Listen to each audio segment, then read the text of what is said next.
Hola, doctor, buenas tardes.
Buenas tardes, muchachos. Vamos a dar 5 minutos para que entren los demás e iniciamos. ¿Listo? Listo, profe.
Buenas tardes, muchachos. Primero que todo, pues pedirles excusas por lo que sucedió la semana pasada. Fue culpa completamente mía, no de la institución. Tuve ahí de pronto un inconveniente con una cita médica. No volverá a pasar. Y sí, pues mis más sinceras disculpas porque les hice perder su tiempo ese día. No es costumbre mía estar faltando, nunca había faltado a una clase y la verdad les pido muchas disculpas, estoy muy apenado por esto. Mi nombre es Miguel Ángel Sánchez Mancipe, soy egresado de la Universidad Industrial de Santander, egresado especialista en Administrativo de la Nacional, especialista en Procesal Penal del Externado, soy técnico judicial y criminalista, laboro como asesor del consultorio jurídico de la UI, soy profesor y prep en penal general, penal especial. Tengo una firma de abogados llamada Barrio Sánchez y pues mi principal actividad es el litigio, tanto en la defensa como representación de víctimas. Este curso los voy a acompañar en lo que tiene que ver a la asignatura de penal especial. Ya les he subido, creo que la mayoría del contenido a la plataforma. Entonces pueden ir leyendo las lecturas que ya les dejé ahí complementar lo que va a haber en esta asignatura. Voy a tomar lista, les voy a pedir solo por esta vez para conocernos de pronto un poco, que cuando lo haga, si pueden encender la cámara, mucho mejor.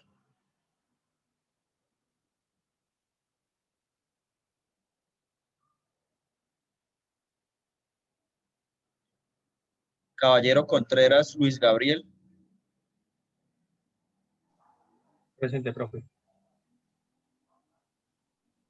Hola, hombre, ¿cómo está? ¿Bien? Bien, señor, ¿y usted? Bien, sí, señor. Tuvieron penal especial en el primero con el profesor Andrés, ¿cierto? Sí. Ah, bueno, perfecto. Listo. Camacho Marín Angie Natalia.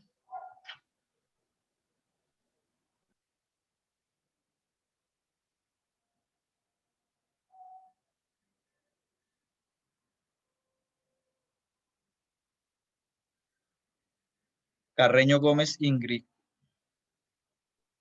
Presente. Hola, Ingrid, ¿cómo vas?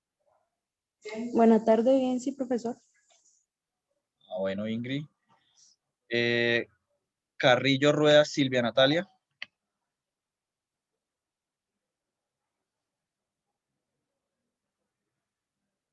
Vanessa Castañeda Ortiz. Presente, profe. Espera que la cámara no se activa. Ah, ya. Presente, profe. Gracias. Hola, ¿cómo vas? Bien, profe. Ah, bueno, ¿cómo le fue con el profesor Andrés? Bien. Sí, Bien, todo bien. ¿qué fue ese? Como que no, sí, ¿no? Muy duro, Pues muy sí, sí. cuchilla. Más o menos, digo. Más o menos. Ah, bueno. Castellanos Velázquez Cristian Javier.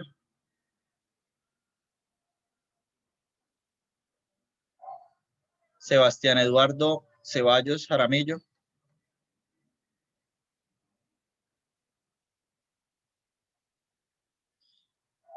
Samuel David Celi Guerrero.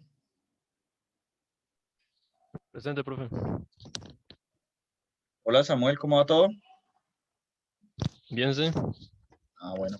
Comparte la postura de su compañera, muy cuchilla, el profe Andrés. Pues ahí vamos. Bueno. Lady Juliet Cruz Medina. Buenas tardes, profesor. Buenas tardes, ¿cómo va, Juliet? Bien, sí, señor. Ah, bueno. ¿Cómo te fue a ti con el profe Andrés? Pues me fue bien. ¿Qué tal el profe? ¿Sí? ¿Bien? ¿Explicaba? ¿Todo bien? Sí, y pues ya lo conocía de antes porque estudiamos en filosofía. Ah, sí, Andrés fue filósofo. Cuando yo estudié con Andrés el pregrado en Derecho, él estaba haciendo simultaneidad con filosofía. Ah, bueno, bien. ¿Y por qué cambiaste carrera? Cosas de la vida. La vida. John García Rodríguez.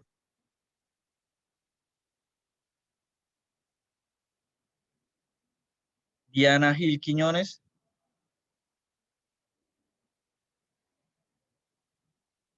Sebastián Giraldo Pinzón.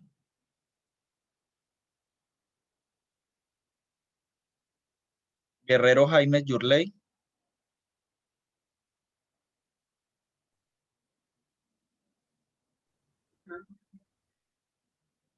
Yurley, ¿me hablas? No te escucho casi.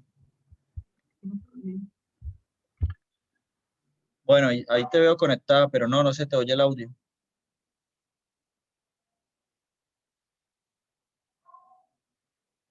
Joana Niño.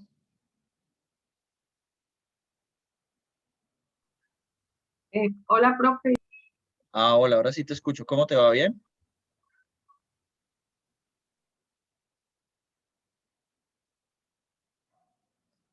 Joana Niño.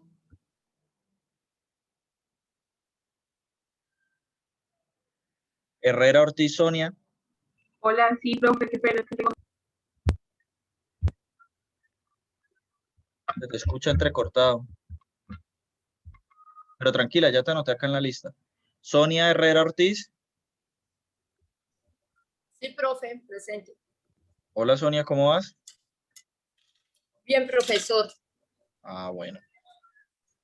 Wilfred Ibáñez Angarita.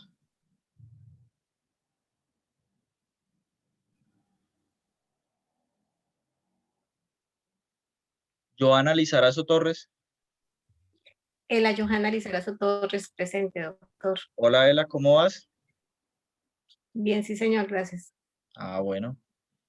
Marco Julián López Moreno. Presente, profe. Mantilla Flores Branqui.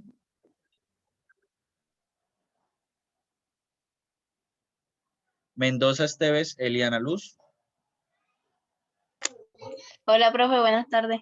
Hola, Eliana, ¿cómo vas? Muy bien, gracias a Dios. Ah, bueno. Luisa Fernanda Ramírez. Yo, profe, buenas tardes. Buenas tardes, Luisa. Hernán Fabio Ramírez.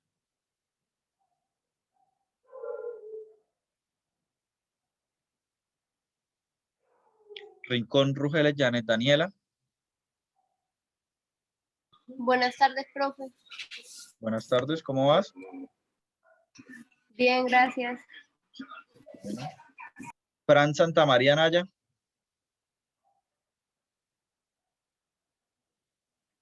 Cote Natalia Sepúlveda.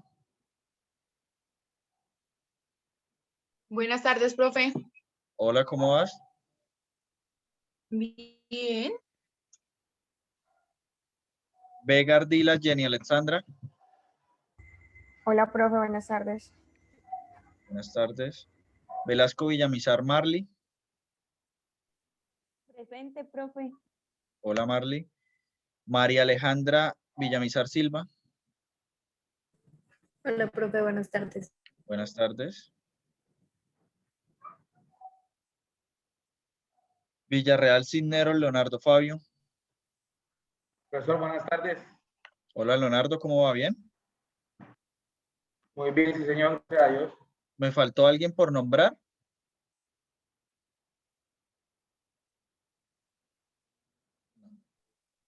Pero buenas tardes. Quizás que no alcancé a contestar porque tenía malo el internet, pero ya, Sebastián Ceballos. Ceballos. Listo, Sebastián. Bueno, muchachos, lo primero con lo que inicio mis clases es diciéndoles que no se están graduando o no están haciendo una carrera en un garaje. Por lo mismo, pues no es que esto vaya a ser estricto, vaya a ser traumático, pero sí deben tener un nivel muy superior al de las otras universidades porque pues están en la UIS y hay un nombre. Esto por dos condiciones, porque ustedes ya salen con un buen nombre y segundo, porque para nosotros como los egresados que somos de la UIS es importante conservar ese nombre. No soy duro con las notas, lástima que nadie de curso pasado se quedó acá. Fue las personas que de pronto les toca repetir es por problemas ya propios de ellos, no por la asignatura ni porque alguien haya perdido por las notas que le pusieron. Cada persona que entregó trabajo pasó. Entonces, en eso no hay discusión. Me importa que aprendan, me importa que salgan de acá con conocimientos. Para mí eso es lo único que yo necesito de esta asignatura. La nota simplemente es algo para cumplir los requisitos que ustedes necesitan para su grado, pero lo que quiero es que salgan de acá con conocimientos claros. Importante con ustedes, pues vienen del profe Andrés, pudo ser de pronto un poco duro, no sé, pero es un gran profesional, he compartido mucho con él y sé que les dejó los mejores conocimientos que pudo. Voy a compartirles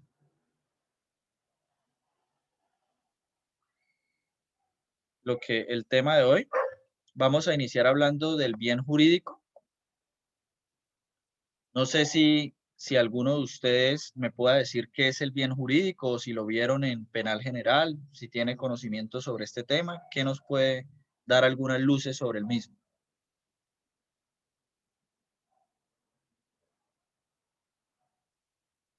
¿Alguien? Cojo a dedo. Daniela.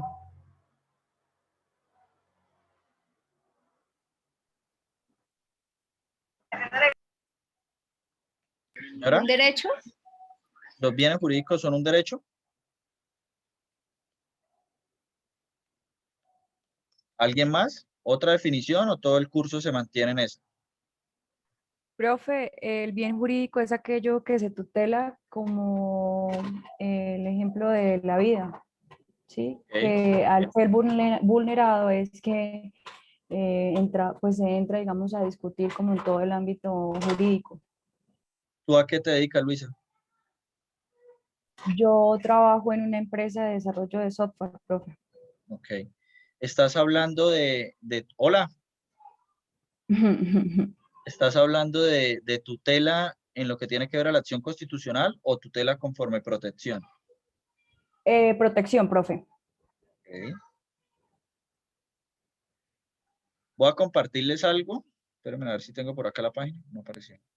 Profe, Señor. lo que yo recuerdo como bien jurídico es aquello que es protegido, pero cuando hablamos de derecho, hablamos de la legalidad. Y, Sí. y cuando hablamos de esa tutela, es como ese poder o como ese dominio que ejerce el Estado sobre sus habitantes. Y Ok. es sí, así más o menos lo entiendo yo. Perfecto. ¿Ustedes están viendo ahí lo que les estoy mostrando, el Código Penal? Sí, señor. Ok. Bueno. Los bienes jurídicos a una manera muy específica y simple, voy a iniciar hablando muy simple para luego entrar a lo complejo, son esto. Nos aparece acá en los títulos del código, no en los libros y no en los capítulos, en los títulos. Título primero, delitos contra la vida y la integridad personal. ¿Cuáles son los bienes jurídicos de este título? La vida y la integridad personal. Ustedes van a seguir avanzando hasta que encuentren, porque acá hay lesiones personales, homicidio, feminicidio, genocidio, todo lo que tratan esos dos bienes jurídicos, aborto, lesiones al feto, abandono de menores, todo eso está en esos títulos. Luego viene título 2, delitos contra las personas y bienes protegidos por el derecho internacional humanitario. La gama de estos delitos, ese es el bien jurídico, delitos contra personas que están protegidas por el derecho internacional humanitario. Título 3, delitos contra la libertad individual y otras garantías. Entonces, los bienes jurídicos del Código Penal los vamos a encontrar en específico en el código, en los títulos. ¿Listo? Ahora bien, si el título dice delitos contra el patrimonio económico, no vayan a esperar a encontrarse un delito que atente contra la integridad física o la vida. Pues vamos a encontrar estafa, hurto, abuso de confianza. ¿Claros hasta ahí?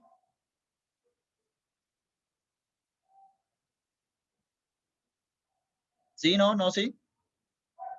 Sí, señor. Sí, señor. Entonces, viendo el Código Penal, les acabo de decir qué son bienes jurídicos. ¿Cuáles son los bienes jurídicos que están en el Código? Ahora estamos viendo las diapositivas acá. Sí, señor. Sí, señor. Listo. En un primer momento, cuando uno le hablan de los bienes, uno hace una primera remisión y es a una materia civil.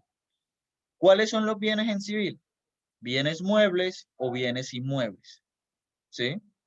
Bienes muebles, todo aquello que puede transportar, bienes inmuebles, las casas, fincas, predios, todo lo que esté sometido a registro. Hay bienes muebles sometidos a registro, como serían los vehículos. ¿Sí? Esto como para que contextualicemos. Si yo les dijera a ustedes que los bienes debemos verlos desde un sistema netamente civilista, ¿cuál sería el único bien jurídico que protegería el Código Penal? ¿El patrimonio? El patrimonio, exacto. No habría otro. Y entonces, ahora que me dices el patrimonio, dime cuáles serían los ejemplos de esos delitos. Pues el patrimonio son las cosas que en últimas uno tiene. Lo que pasa es que, bueno, yo soy contadora y el término patrimonio para mí es la diferencia entre el activo y el pasivo. Okay. Pero directamente ya en la parte tributaria, el patrimonio puede ser bruto o puede ser neto. Patrimonio bruto es lo que yo tengo. Y el resto de las deudas se me queda un patrimonio neto, que sería un patrimonio libre de deudas. Okay. Profe, ¿el hurto es un delito que afecta el patrimonio? Sí. Yo les estoy dando esta definición así, hablándole de todos un poco, porque como lo manifiesta la compañera que acaba de hablar, en contabilidad pues se maneja otra cosa completamente diferente y sí es verdad lo que ella dice, uno no puede saber si eso es patrimonio o no. Pero en penal de lo que se habla de patrimonio es todo lo que tenga que ver con algo cuantificable, llamémoslo bienes muebles o llamémoslo bienes inmuebles, ¿sí?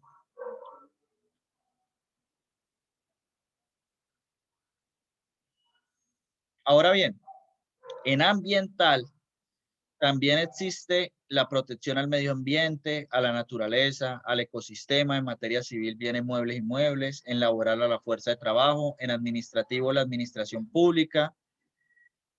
¿Y por qué les digo esto? Porque es que penal no maneja una sola categoría de bienes, maneja muchas categorías de bienes. Hay delitos contra el medio ambiente, hay delitos contra el ecosistema, hay delitos pues civiles cuando se hurtan cosas, muebles y inmuebles, hay delitos laborales cuando se vulnera el tema sindical, hay delitos en administrativo pues como el prevaricato o la omisión. Entonces, penal tiene una amplia gama de bienes jurídicos, de bienes, perdón, que busca proteger. Y acá, entonces, yo tengo que hablarles del ius puniendi o el derecho punitivo. ¿Alguien recuerda qué es esto? ¿Qué es el ius puniendi o el derecho punitivo?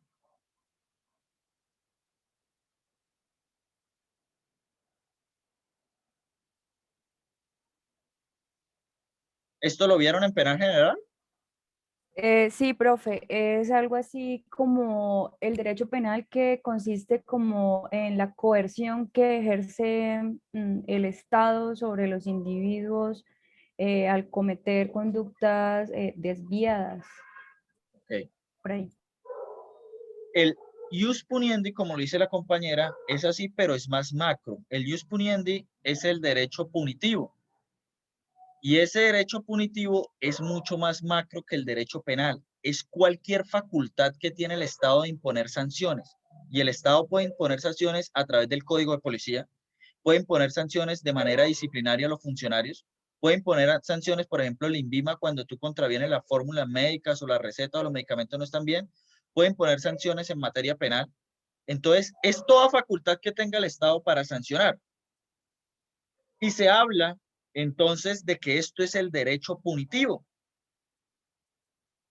Y yo me hago una pregunta. ¿Podemos decir que el ius puniendi es un derecho o es una facultad? Yo pienso que una facultad, profe. ¿Por qué es una facultad, Alejandra, y no un derecho? Porque es que, bueno, tengo entendido que el poder punitivo es la facultad que posee el Estado, como usted ya lo había dicho anteriormente. Sí, pero también acuérdate que es la facultad que tiene el Estado, pero se llama ius puniendi, se llama derecho punitivo. Yo digo entonces, ¿por qué si lo llaman derecho es una facultad y no un derecho?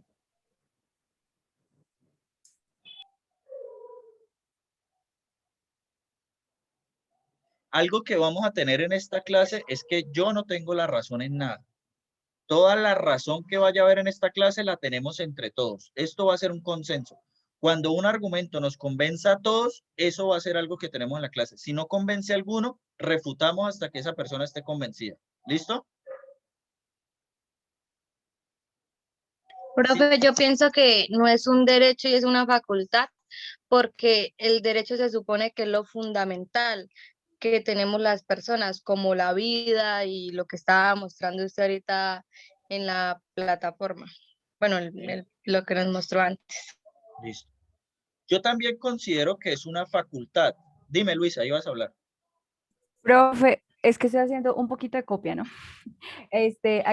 Facultad dice que es la capacidad o aptitud natural, también hace referencia a un derecho. Entonces, en ese sentido, si se habla de aptitud natural, el Estado tendría esa aptitud natural de poder controlar como las relaciones entre sus individuos y en esa aptitud pues haría parte esa coerción.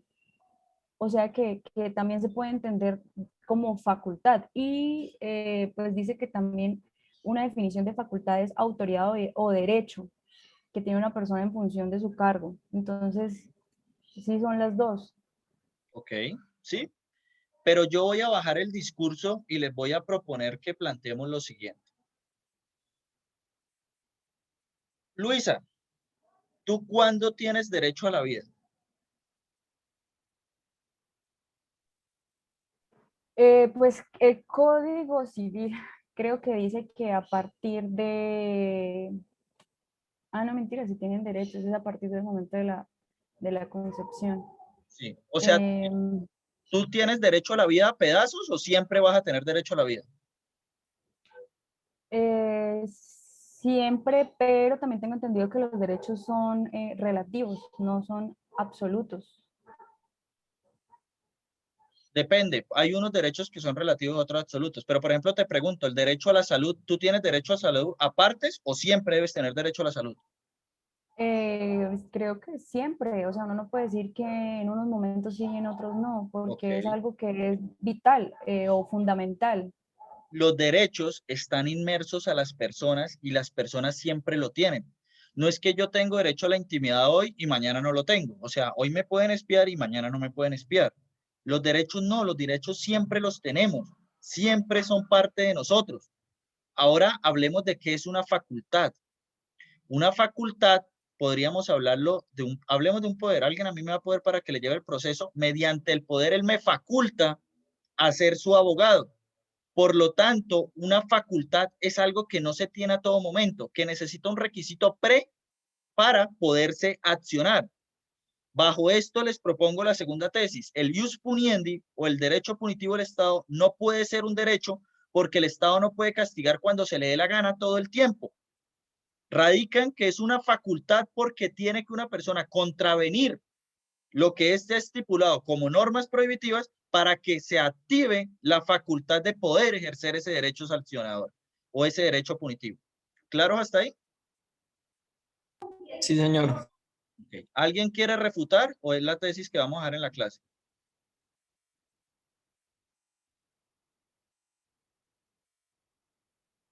Bueno. ¿En qué ramas del derecho está la facultad sancionadora del Estado? En el derecho administrativo sancionador. Esto se encuentra en el CEPACA, Código de Procedimiento Administrativo y de lo Contencioso Administrativo, y en los procedimientos especiales. Se aplican multas. En el derecho contravencional, Código de Policía, ¿qué aplica la policía? Multas. Derecho disciplinario, Código Único Disciplinario, obviamente para las personas que son funcionarios públicos o ejercen función pública. Ahí hay destitución, imposibilidad. Espera un segundo que no veo bien. Imposibilidad de contratar. Esas son las sanciones. El derecho penal también entra dentro de ese derecho sancionatorio y tiene varias formas. Derecho penal militar, penal ordinario, penal abreviado, infancia, adolescencia, justicia penal especial para la paz, JET. ¿Por qué si bien ustedes conocen lo que es el principio del no bis in idem o que nadie está o no se puede condenar a una persona 2 veces por el mismo hecho? ¿Alguien recuerda ese principio? Sí, profe, sí, es algo muy sonado y es muy antiguo. Lo he escuchado desde mi infancia. Ok. Leonardo, ¿por qué si yo soy un funcionario público y nadie puede haber juzgado 2 veces por el mismo hecho, a mí me abren un proceso disciplinario y me destituyen, me abren un proceso fiscal y me obligan a devolver la plata y me abren un proceso penal por prevaricato?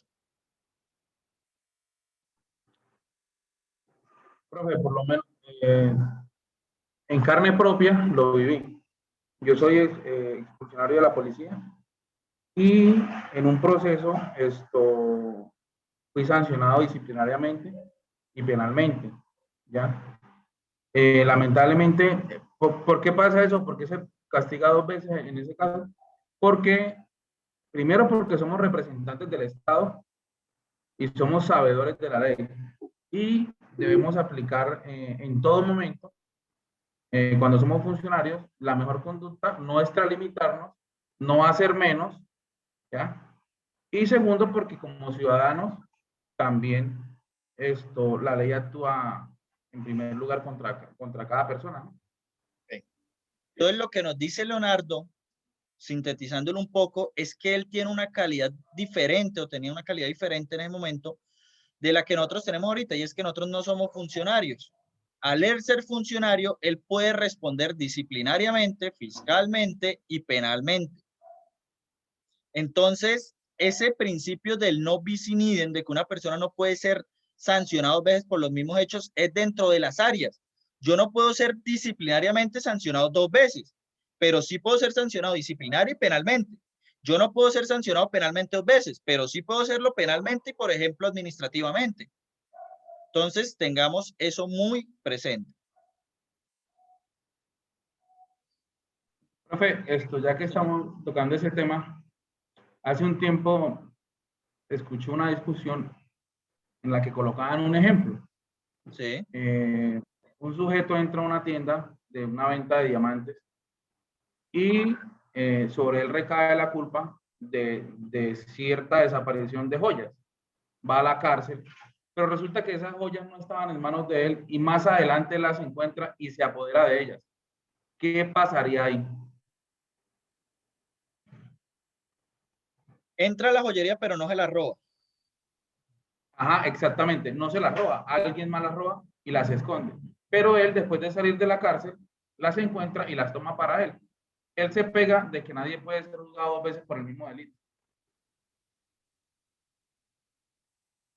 Para mí, él no podría pagar 2 veces ese mismo hecho. Y es más, él ya está pagando en un primer momento el tema de los diamantes.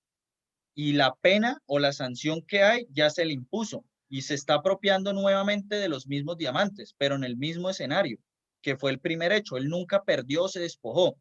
Cosa que él sí podría hacer es que perdiera el dominio de los diamantes y el dominio de los diamantes los retuviera nuevamente la víctima. Y él vuelve y despoje. Pero recordemos, porque eso lo vamos a analizar más con profundidad, que para el tipo penal de hurto, la persona que hurta, yo debo despojar a Luisa del bien mueble que ella tiene, la quito de su dominio. A él no se le puede sancionar 2 veces porque es que él nunca perdió el dominio de ese bien. ¿Sí ven? Él siempre mantuvo el dominio, escondido o no, pero él lo tuvo. No podría haber una segunda sanción ahí. Okay. Ahora bien, hay un criterio mayoritario y es que sostiene que el derecho penal se encarga de la protección de bienes jurídicos. Según Rotzin, cumple una doble función: protección de bienes jurídicos y de los fines públicos de prestación imprescindibles. Visto desde otro escenario, podemos afirmar que la función del derecho penal son la protección de los bienes jurídicos y la motivación de las conductas respetuosas. Pregunta para la clase de penal general. Esto sí lo tienen que responder porque yo sé que esto lo enseñaron. ¿Cuál es la función del derecho penal?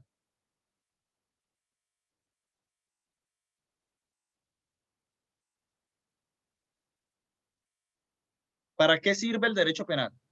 Profe, yo creo que para juzgar mediante la acción anteriormente hecha. ¿Sí? O sea, para castigar. Exacto, profe, sí. La clase apoya como una sanción. Ok. ¿La clase apoya lo que menciona la compañera o alguien refuta eso? Profe, control social. Pues no necesariamente el fin sea la pena, sino como evitar que los individuos de la sociedad cometan las conductas desviadas. Ok. Eso lo voy a poner con un ejemplo de la casa.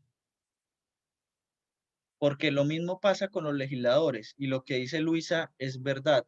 No tiene un carácter de castigar, sino un carácter preventivo. Pensemos que ustedes tienen un niño en su casa o yo tengo a mi hermano y yo a mi hermano le digo no raye la pared porque le voy a pegar. Les pregunto a ustedes, ¿yo quiero pegarle a mi hermano o evitar que raye la pared? Evitar que raye la pared. Evitar que raye la pared. Lo mismo sucede con el proceso penal. Cuando se crea el tipo penal de homicidio, no se busca que maten gente para castigarla, Se busca que no maten gente. Profe, y no necesariamente tiene que existir el delito para que se configure como el tipo penal, la norma jurídica. ¿Cómo así que no debe existir? Que no necesariamente, no, digamos que el orden no es que, no necesariamente es que exista el delito, o el delito no, la conducta para que después exista la norma. O, a ver, organizo la idea. Compañera, por lo menos en la tentativa, de homicidio, no se materializó el homicidio. Pero Profe, hubo la tentativa. es que hablando de la prevención, es que precisamente cuando uno crea normas no necesariamente se han cometido. Y es precisamente al contrario, crear la norma con el fin de que no se cometan. Ok. Pues lo que sucede y lo que nos da el entorno, que ahorita lo voy a explicar un poco más detenidamente, es que sí es el tiempo, el lugar, lo que hace que se creen normas, ¿sí? Va a ser muy raro que un tipo penal cobije un bien jurídico que no está siendo afectado. ¿Por qué se empezó a proteger el feminicidio o la muerte de las mujeres por razones de ser mujer? Pues porque las estaban matando. Pero ojo, no quiere decir que ahorita es que empezaron a haber feminicidios. Siempre ha habido. Empezaron fue a denunciarlos ahorita. Esa es la realidad. Pero siempre están como inmersos ahí, que ya ahorita lo voy a explicar mejor, el tiempo, el lugar y las circunstancias para esos bienes jurídicos. Profe, es algo así como que, pues, que primero miran bien que eso ha pasado varias veces para después sí empezar a advertir de no hacer eso. Más o menos como lo que usted decía de su hermano. Usted primero vio que su hermano rayaba las paredes y después sí ya le puso la norma de no rayar las paredes. Sí, exacto. O sea, por ejemplo, yo llego y les digo, los musulmanes aprueban el tema de que una mujer que la encuentren en concubinato pueda ser asesinada o pueda ser lapidada. Pues allá es donde pasa eso, pero si acá no está ese contexto, pues nosotros no vamos a poder aplicar eso. Entonces siempre es la realidad social, el contexto, lugar y tiempo lo que nos llevan a determinar cuáles son los bienes jurídicos que deben ser protegidos. O sea, profe, entonces tiene que haber anteriormente una acción para poder crear una norma de prevención. ¿Sí? Sí, en específico sí. Lo que pasa es que no es como un requisito, es lo que nos ha enseñado a nosotros la costumbre. Pero no es que se tienen que dar estos hechos para crear esto. No, mira que cuando llega el Código Penal acá a Colombia, nosotros copiamos muchos delitos que habían antes. Por ejemplo, el delito de estupro. Ay, no, que entonces hay que penalizar a la persona que se acueste con una mujer porque no están casados. Entonces, penalizado. ¿Pero por qué? Ahorita lo llamamos unión marital de hecho y es legal. Y antes era un delito. ¿Me hago entender? Puede ser que el código retome otros códigos y meta muchos delitos que no están mal en el contexto social, eso para la creación del código, pero luego lo que se va incorporando al Código de Protección de Bienes Jurídicos tiene que ver mucho con el contexto social y la realidad.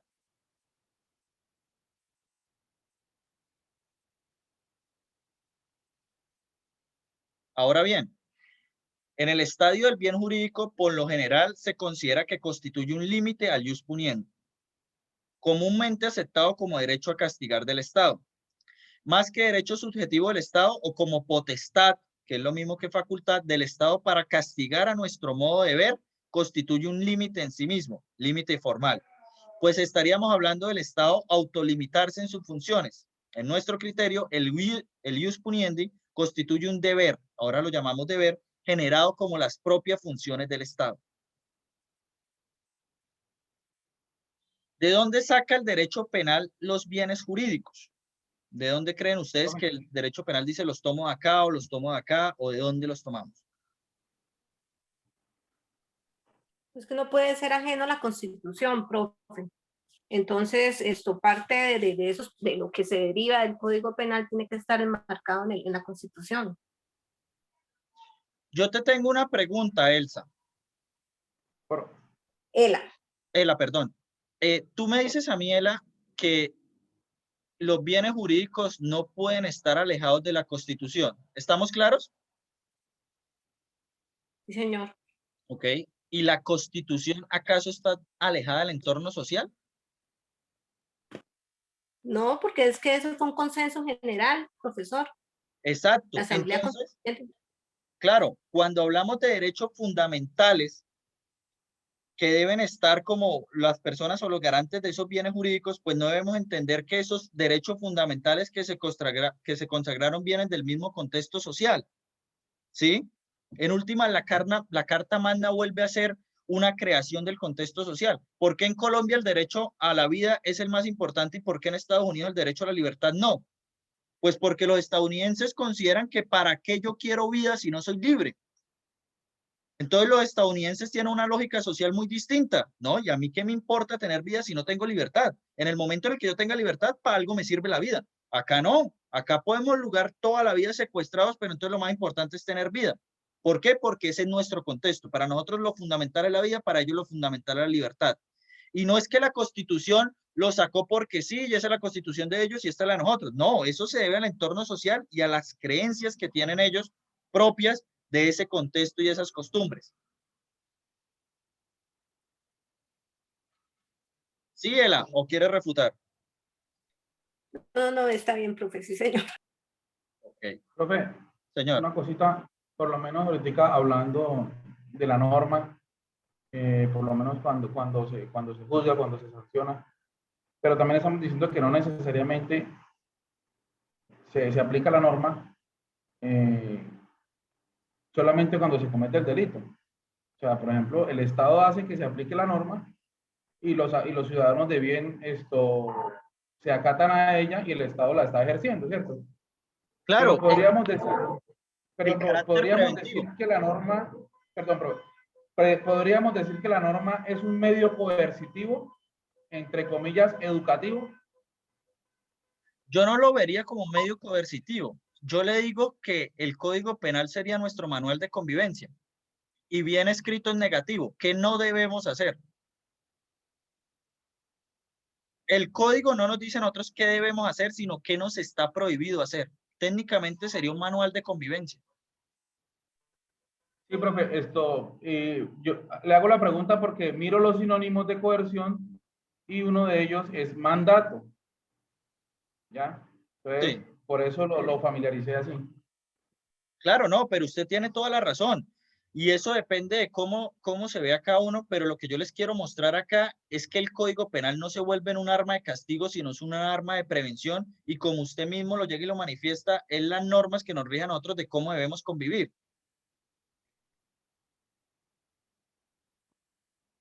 Entonces, el derecho penal no saca de ningún lado los bienes jurídicos. Lo que el derecho penal saca son bienes y al protegerlos de manera normativa, pues los convierte en bienes jurídicos. La vida es un bien. Cuando la vida se protege con el tipo penal del homicidio, genocidio, feminicidio, la prohibición del aborto, en todos esos rangos, pues se vuelve un bien jurídico porque está protegido. En un primer momento podría pensarse que los derechos fundamentales y que con la constitucionalización de las áreas del derecho, el derecho penal no podría ser ajeno a esta constitucionalización y entonces sacó los bienes jurídicos de la Constitución. Eso es cierto, pero se pone una segunda tesis que es que luego viene que el contexto social y el tiempo en el que vivimos es lo que crea nuevos bienes jurídicos o bienes que requieren ser protegidos para formarse como bienes jurídicos. Entonces, antes no había una protección para nada para los delitos informáticos. ¿Por qué se crean los delitos informáticos? Pues porque ya todo el mundo tiene celular, ya todo el mundo tiene cuentas privadas, ya todo el mundo tiene una vida social activa. Por eso se crean los delitos informáticos. Entonces, ¿nos los dio la Constitución? No. ¿Cuándo decía la Constitución en específico que debía protegerse los delitos, perdón, los bienes informáticos, la privacidad informática, los datos? Pues no, eso no lo traía la Constitución porque en 1991 acá no habían computadores y si habían eran 2 o 3. Entonces el tiempo es el que lleva a la Constitución a que dentro de esos bienes que él buscaba proteger y dentro de ese patrimonio, pues también encontramos bienes que se vuelven informáticos o mediante datos. Y al final la tesis que propone el profesor, y es que podría decirse que son bienes jurídicos los bienes que a raíz del tiempo, del contexto y de su consagración fundamental, tienden a ser afectados y por ende, en sentido contrario, a ser protegidos. ¿Sí? Entonces los bienes jurídicos, lo que les propongo, como te decía, es que vienen de todo lado de la Constitución, del contexto, del tiempo, de las personas, del entorno social, de la cultura, y pues se ven afectados y por lo tanto han de ser protegidos. ¿Les parece bien así? Profe, por ejemplo, como el bien del ambiente, creo que fue el que leí. Medio O sea, sí, entonces ese bien del medio ambiente se creó por ver la naturaleza tan contaminada y todo eso, ¿sí? Para protegerla. Claro, protección porque ya vemos que los recursos no alcanzan, que hay una afectación, que las personas no lo cuidan y obviamente entonces de ahí venga y devienen esos bienes que deben ser protegidos. Ah, vale. Se van actualizando permanentemente, doctor, ¿no es cierto? Claro, con el tiempo, con el espacio, con las costumbres. Mediante la necesidad también, ¿no? Claro, y miren ustedes, por ejemplo, antes, en 2000, cuando se creó, por ejemplo, el Código Penal, ¿quién iba a pensar que un celular sería tan importante? Y luego cuando fue tan importante y se empezaron a robar los celulares, ahora era agravado robar celulares. Entonces, el mismo contexto le va dando a usted la formación de qué se debe proteger en mayor medida y qué no. Bienes jurídicos a manera de ejemplo son la vida, la integridad física, la libertad sexual, el patrimonio económico, entre otros. ¿Para qué sirve saber qué bien jurídico se ve afectado en determinado tipo penal? ¿Para qué nos sirve esto?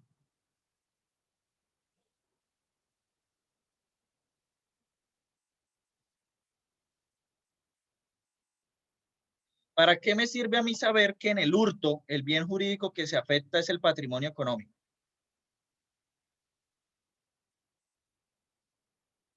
Pues, profe, porque es que ahí se tipifican cada uno de los delitos y se sabe cuál, a qué, o sea, se forma el contexto del sujeto activo, el sujeto pasivo, y saber cuál va a ser la pena que se le va a imponer a la persona que incurra en esa conducta.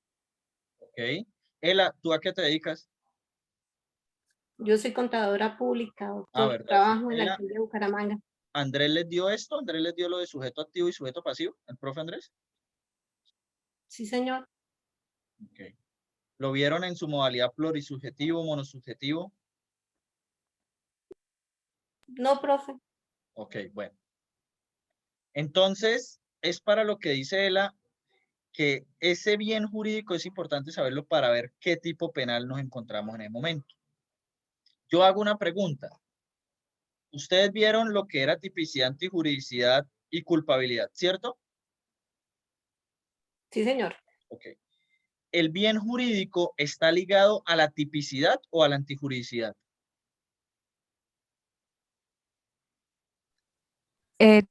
Creo que tipicidad, profe, ¿Por qué? porque es la forma en la que se clasifica el delito. Ahí pues se compone de varios elementos, que es la forma en la que se logra tipificar. Ok. ¿Ustedes vieron la división de la antijuridicidad en formal y material?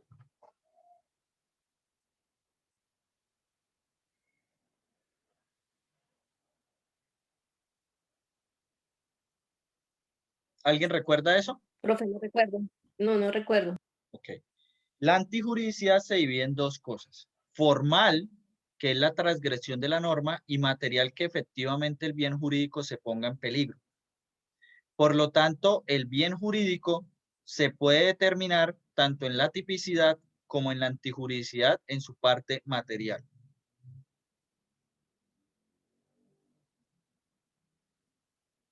Demostración de cómo los principios o la teoría penal va ligada al bien jurídico. Primero, un rebelde que ejerce su labor como financiador de la organización es imputado por rebelión y financiamiento. Yo les pregunto, yo soy rebelde, pero yo dentro de la rebelión no tengo armas, no recluto, no hago nada, sino lo mío es manejar los dineros. Y cuando voy a la imputación, me imputan rebelión y me imputan financiamiento. ¿Existe acá una violación a algún principio?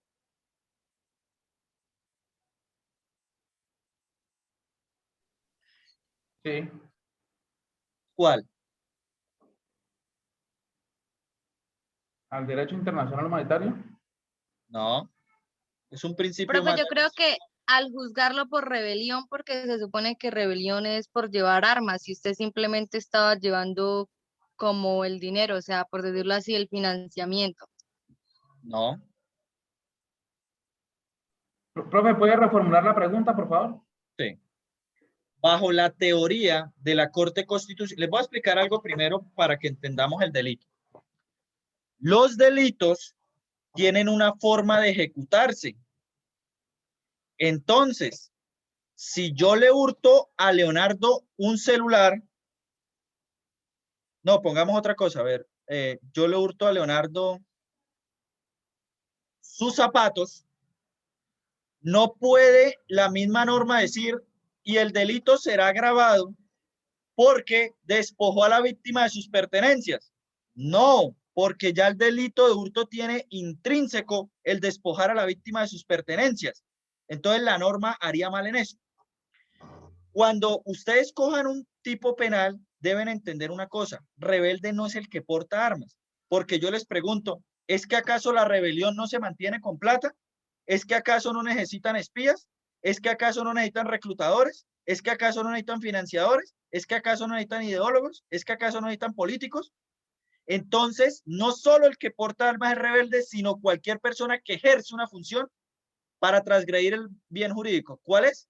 Derrocar el régimen legal y constitucional vigente. Entonces, debemos entender que si estamos ante el delito de rebelión, pues la persona que es la que hace las encomiendas en la rebelión, si no porta armas, pues no lo podemos meter como que no es rebelde. Sí es rebelde, porque esa es su labor y esa es su rol. El delito requiere un andamiaje, dice la Corte.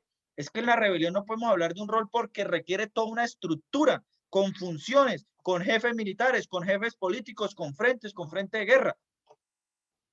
Es así como el caso que yo les expongo es que un rebelde que su función dentro de la rebelión era financiarla, mover los dineros, pues es imputado por rebelión y financiamiento. Y les pregunto yo, ¿está bien? No, profe, porque ya que en rebelión constituye todo lo de financiamiento y todo, está volviendo a escribir, o sea, está volviendo a ser imputado por financiamiento ya estándolo esto metido en la rebelión. Entonces, ¿qué principio se vulnera? Sí es lo que dijiste, pero eso tiene un nombre. ¿El debido proceso? No bis in idem. Nadie podrá ser juzgado dos veces por los mismos hechos.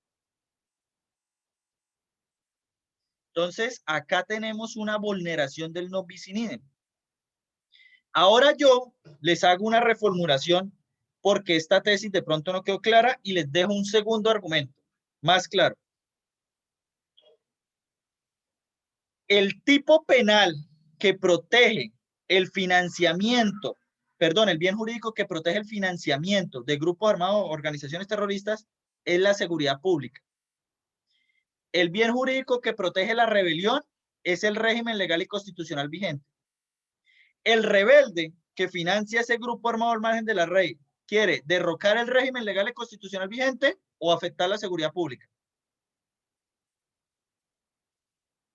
Afectar la seguridad pública.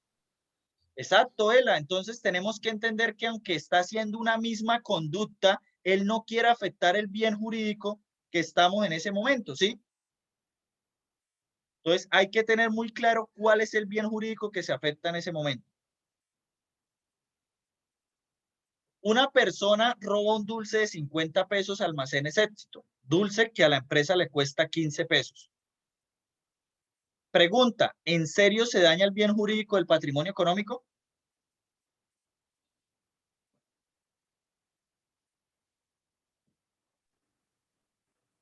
Profe, yo creo que sí. ¿Por qué? Yo creo que sí, porque de todas maneras, por mínima la cuantía, lo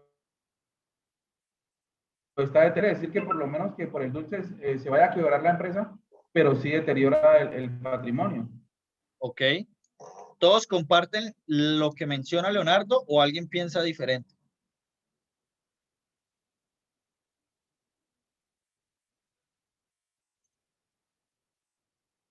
¿Toda la clase lo comparte?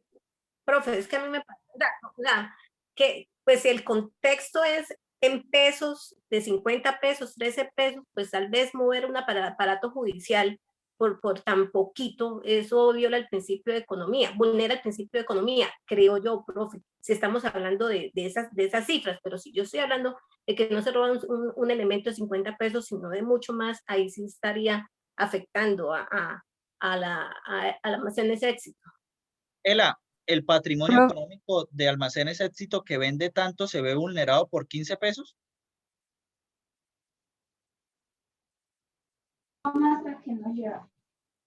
¿Lo tienes apagado el micrófono? Ela, ¿tienes apagado el micrófono? Profe, es que si es mismo, sí, ya, profe.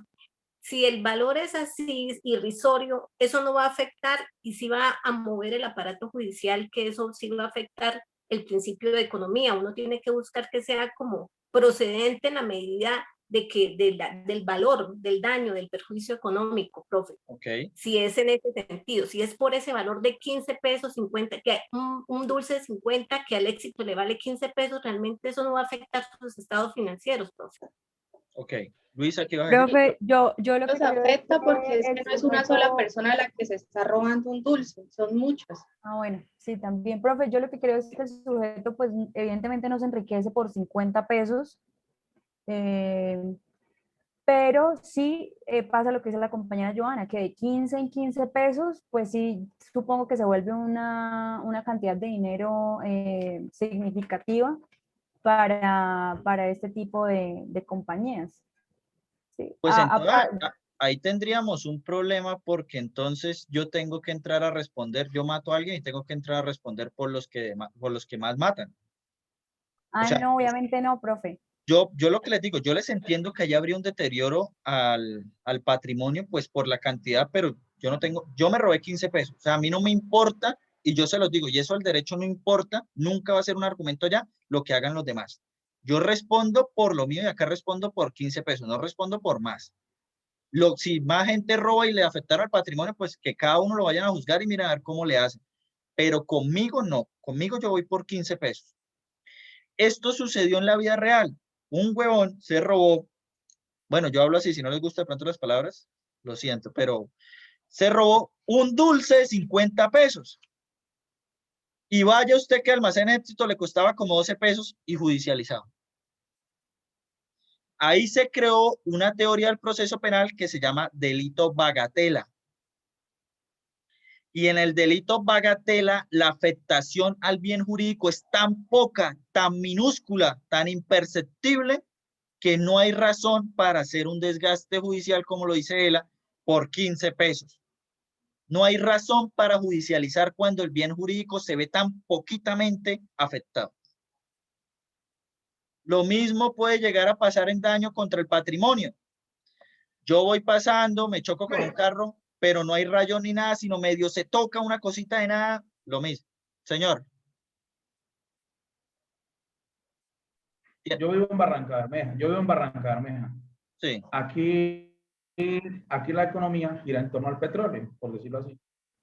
Resulta que hace muchos años se veía una situación, por lo menos X trabajador se robó una llave expansiva de propiedad de Ecopetrol. Era una sola llave y lo que dice la compañera Ela es muy válido aquí y donde sea. Pero resulta que en aquellos años yo escuchaba cuando mi papá trabajaba allá que le aplicaban algo que se llamaba robo continuado o robo continuo.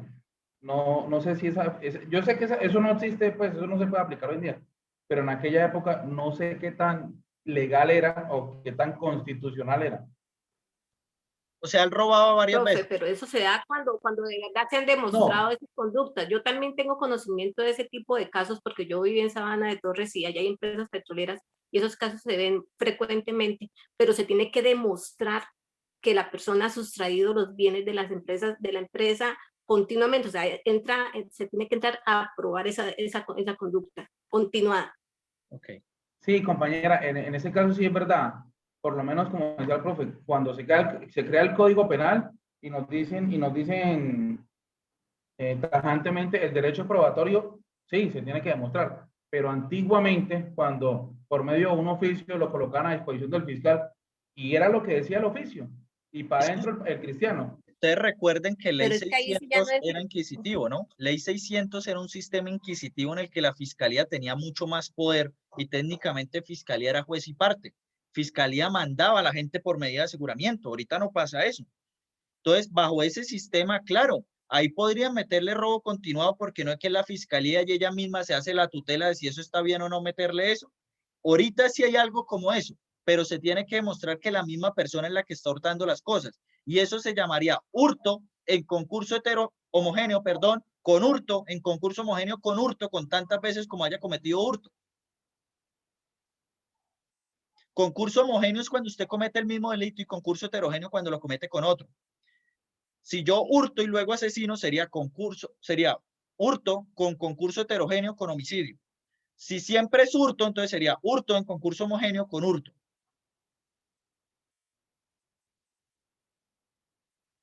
Ahora bien, miren por qué es importante uno conocer temas civiles. Yo les pregunto a ustedes, ¿hay una diferencia entre daño y perjuicio?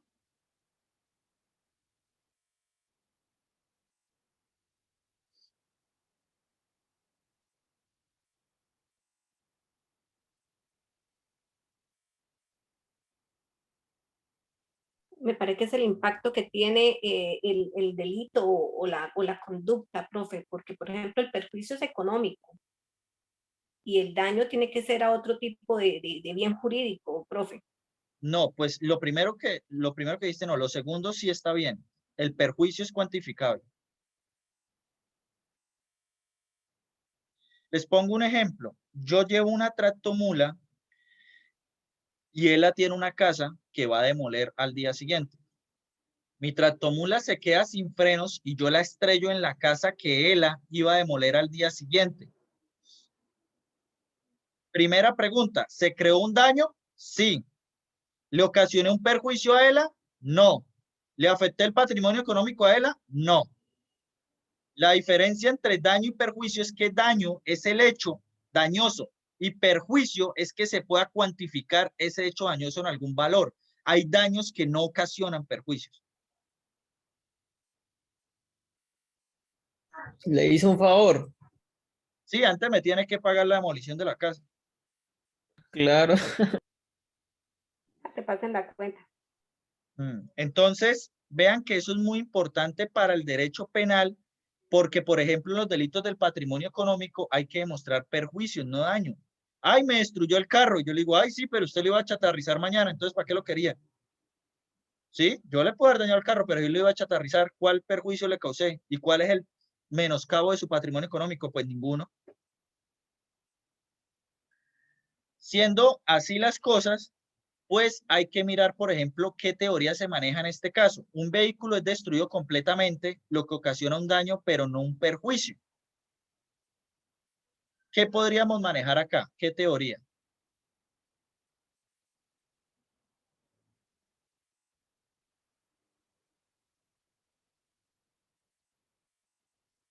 Acá se maneja lo que les había explicado con anterioridad, que es la antijuridicidad material. Demostrar que efectivamente el bien jurídico se puso en menoscabo. Acá habría una carencia de antijuridicidad material porque no existe un menoscabo al patrimonio económico de la persona. ¿Listo? ¿Vamos claro hasta ahí? ¿Preguntas? Preguntas antes de que pasemos a esto.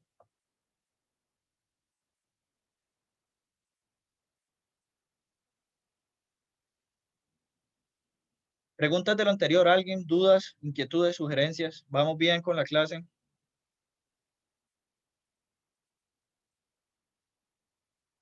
Vamos bien, vamos bien. Listo. Esto es la base del derecho penal. Este esquema que hay acá. Esto es como que usted no sepa cuánto es 2 más 2 y vaya a una clase de cálculo avanzado. O sea, como que usted no sepa sumar y vaya a una clase de cálculo avanzado. No con eso quiero decir que esto sea tan fácil como sumar. Esto es lo más complejo que tiene el derecho penal.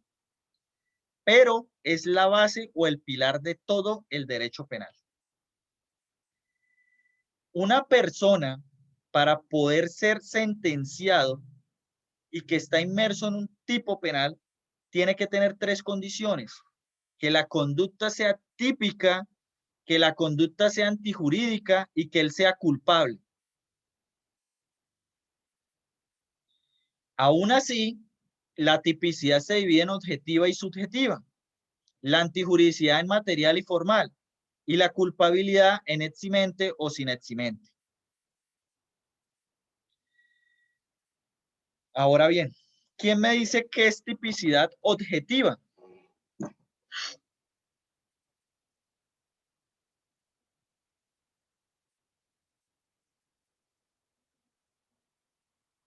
Profe, tiene que ver con el objeto sobre el cual recae la acción. Ok, pero ¿dónde está el objetivo? O sea, ¿qué podríamos llamar que es la tipicidad objetiva? ¿Dónde la encontramos? ¿Del por qué lo hizo?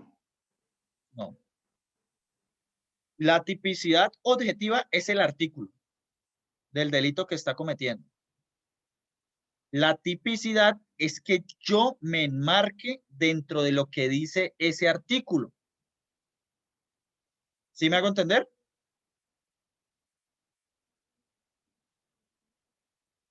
Vamos a Profe, por coger, ejemplo, señora, por ejemplo, el que matar. el que matare a otro. Sí, señora. o el que, bueno, típico que hurtó y el objetivo fue haberle hurtado el teléfono o algo así, ¿no? No, pero no es el objetivo. Es que leamos el artículo y ahí miramos si sí o no. Entonces, les voy a proponer que lo hagamos con este artículo. 376 del Código Penal, que es tráfico, fabricación o porte de estupefacientes. El que sin permiso de autoridad competente, entonces yo lo primero que miro es que no tenga permiso. Segundo, introduzca al país, así sea en tránsito, saque, transporte, lleve consigo y todo eso, almacene, conserve, elabore, venda. Entonces yo miro qué era lo que él estaba haciendo. Si se enmarca dentro de alguno de esos verbos. Financie o suministre cualquier tipo de sustancia estupefaciente, pues tengo que mirar si era una sustancia estupefaciente, psicotrópica o drogas sintéticas que se encuentren contempladas en el cuadro 1, 2 y 3 del Convenio de las Naciones Unidas sobre sustancias psicotrópicas. Entonces, si una persona va transportando 100 kilos de marihuana, para yo establecer la modalidad, primero tengo que mirar, ¿transportar es un verbo rector del artículo? Sí. La sustancia era estupefaciente, mediante un estudio me dicen, es cannabis. Sí. ¿Y él tenía permiso? No. Entonces, la conducta es típica objetivamente, porque se enmarca dentro de lo que dice acá el artículo, no más. ¿Sí ven? Es leer el artículo. Entonces, el que matare a otro incurrirá en prisión de tanto a tanto. ¿Qué tiene que haber? Pues un muerto. ¿Sí? Eso es lo que tiene que haber para demostrar una persona muerta. En el tipo penal de aborto, pues ¿qué tiene que haber? Pues un feto que sufrió aborto. ¿Sí? ¿Cómo se marca? Pues leemos el artículo y miramos qué tiene o qué no tiene. Por ejemplo, si la persona tenía permiso para transportar la marihuana cannabis, pues no puedo tipificarle esto porque acá dice el que sin permiso. ¿Me hago entender? ¿Vamos claro hasta ahí? Tiene que estar totalmente enmarcado, doctor. Enmarcado, Totalmente. claro, lo Ese que es el dice ahí. objetivo. El subjetivo entonces tendrá que ver como con la parte, o sea, que no esté completamente identificado el delito. No, ya les explico lo subjetivo. El objetivo es que yo le diga a mi hermano, si usted raya la pared de 5 a 8, le voy a pegar. Yo tengo que primero mirar que la pared esté rayada y segundo que eso que lo hizo entre 5 y 8. Si no lo hizo entre 5 y 8, porque esa es la descripción normativa que pide el tipo, pues no puedo acusarlo. Por ejemplo, en el tipo penal de inasistencia alimentaria dice el que sin justa causa se sustrayera. Entonces debo demostrar que la persona se sustrajo sin una justa causa. Él tenía trabajo, ganaba plata, ¿por qué no le pagó? Pues no hay justa causa. ¿Listo? La tipicidad, para hablar de tipicidad, tiene que convertirse en sus dos factores, objetiva y subjetiva. Entonces ya hice el estudio del artículo en su tema objetivo. Ahora me voy al tema subjetivo. ¿Quién me dice que es culpa, dolo y preterintención?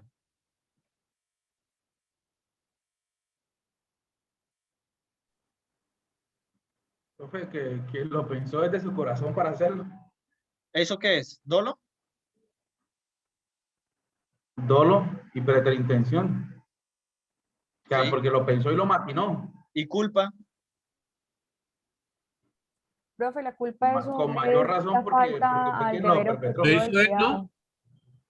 Señora Luisa, y luego el compañero. La culpa es la falta al deber objetivo del cuidado. La preterintención era, como nos decía el profe, sin querer queriendo. Y el dolo es que sí hay una plena intención y conocimiento de que es antijurídico lo que se va, la acción que se va a cometer. ¿Quién te dijo sin querer queriendo? La preterintención es sin querer queriendo. El profe Andrés. Yo creo que la preterintención es queriendo sin querer. Y ya les explico por qué.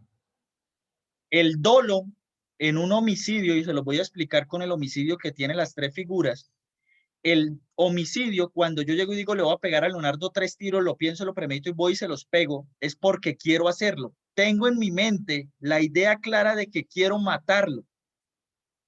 La preterintención, yo lo digo que es queriendo sin querer, es porque yo voy donde Leonardo y le quiero dar una golpiza y le doy la golpiza, pero termino matándolo. Entonces yo digo queriendo sin querer porque quería golpearlo, pero no quería matarlo. ¿Ven? Esa es la preterintención. Cuando quiero ejecutar una conducta de menor valor, como lo serían lesiones, y termino creando una de mayor valor, como lo que sería el homicidio. Y la culpa es no querer hacer las cosas. Yo dejé una maceta en el 3er piso de mi casa, se cae y mato a la señora al primero. ¿Yo quería matarla? No, pero fui un descuidado, como dice Luisa, fui un negligente, fui un incompetente, ¿sí? Sí, total, pero no quería matarla. Eso para el derecho penal es importantísimo. No es lo mismo que yo quisiera pegarle 3 tiros a Leonardo que yo haya matado a alguien con culpa. No es lo mismo en el derecho penal. Entonces, la tipicidad subjetiva delimita saber cuál fue la modalidad en la que la persona ejecutó la conducta, con dolo, culpa o preterintención. Es sumamente... Profesor, señora. Una pregunta de lo que usted está diciendo. Entonces, lo que yo estoy entendiendo es mirar cómo justificar el delito, como lo va a hacer. No, no justificar, es el elemento volitivo que él tenía, lo que estaba en su cabeza, la intención. Bueno, listo, la intención. Y en caso cuando una persona que sea un sicario que va a matar, ahí, ¿cómo se manejaría? Pues lo que sucede es que las circunstancias de modo, tiempo y lugar, el compañero Leonardo que está acá no lo dirá, pues los deja ver. Si la persona iba en moto con otra y le pegó 3 tiros, pues en la mayoría de los casos las personas que matan con arma uno debe presumir que es doloso. Le será la otra parte la que tenga que decir que no.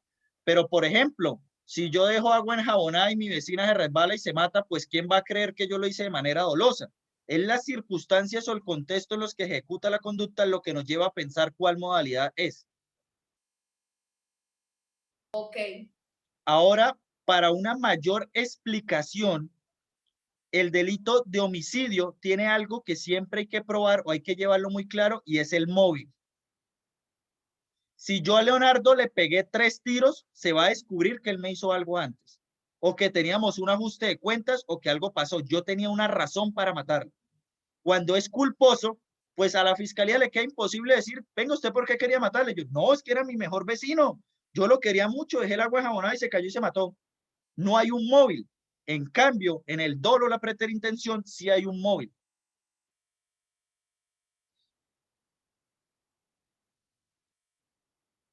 Bueno, ahora bien, sigo con el tipo penal. Es importante saber esto de dolo, culpa o preterintención, porque el homicidio sí trae un artículo que dice homicidio, luego uno que dice homicidio culposo y luego uno que dice homicidio preterintencional. ¿Qué pasa, por ejemplo, en este caso del tráfico, fabricación o porte de estupefacientes que no tiene modalidad culposa? ¿Qué pasa si se descubre que la persona que llevaba la droga fue negligente y no sabía? ¿Qué sucede en ese caso?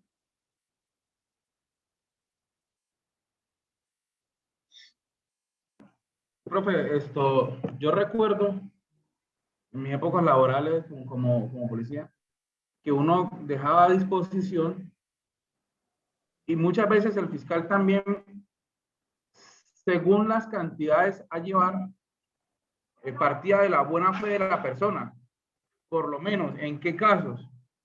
El señor de la chiva que mochilea no sé, de más allá de San Gil, de por ahí de la montaña a Bucaramanga.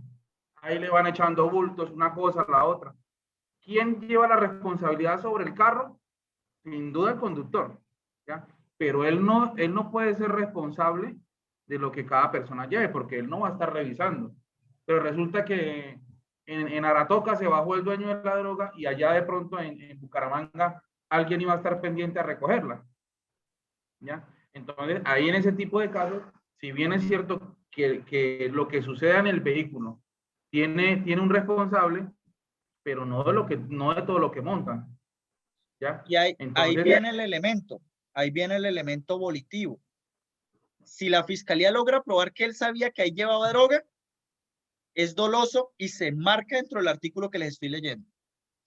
Si no logra demostrar que el conductor sabía que lo que transportaba era droga, estaríamos ante el tipo penal de tráfico, fabricación y porte en modalidad culposa. Como no hay un artículo en el código que tenga esa modalidad, la conducta es atípica y él tiene que ir absuelto.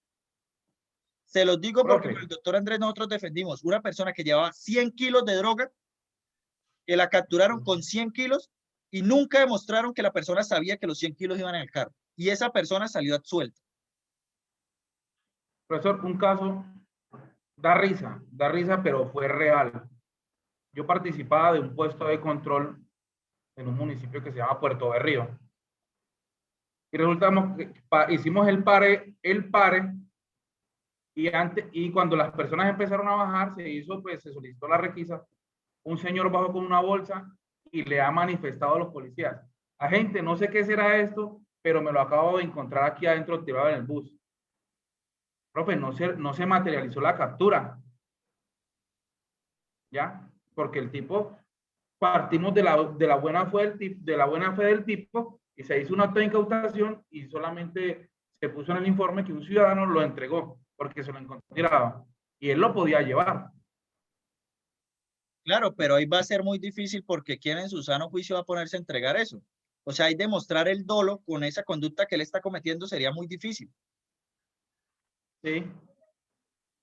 Profe, perdón, yo sé que nosotros ya vimos tipicidad, pero entonces con respecto al ejemplo que su merced nos daba, ¿es atípica porque no se configuran cada uno de los elementos del tipo penal? O sea, ¿es porque el tipo penal, la conducta necesariamente es dolosa?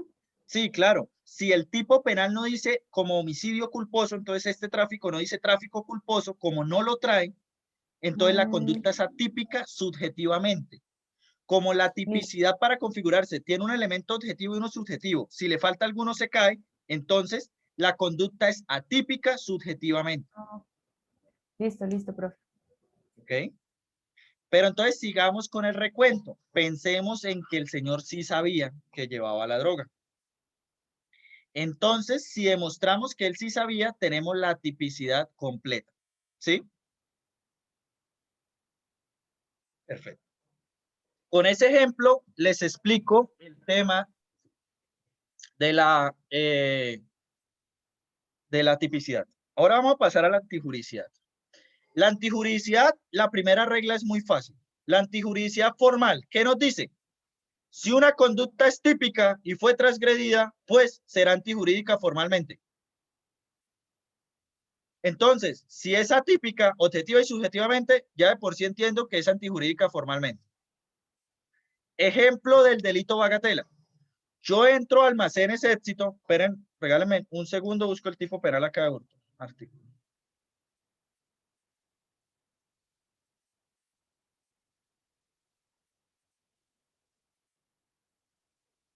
Listo. Entonces, yo entro a almacenes Éxito y me robo la caja de chicles. En ese robo de la caja de chicles, pues pongo o expongo el bien jurídicamente tutelado. Entonces leo, el que se apodera una cosa mueble ajena. ¿La caja de chicle era mía? No. ¿Era una cosa mueble? Sí. ¿Puede haber el delito de hurto con un inmueble? ¿Yo le puedo hurtar la casa a Leonardo?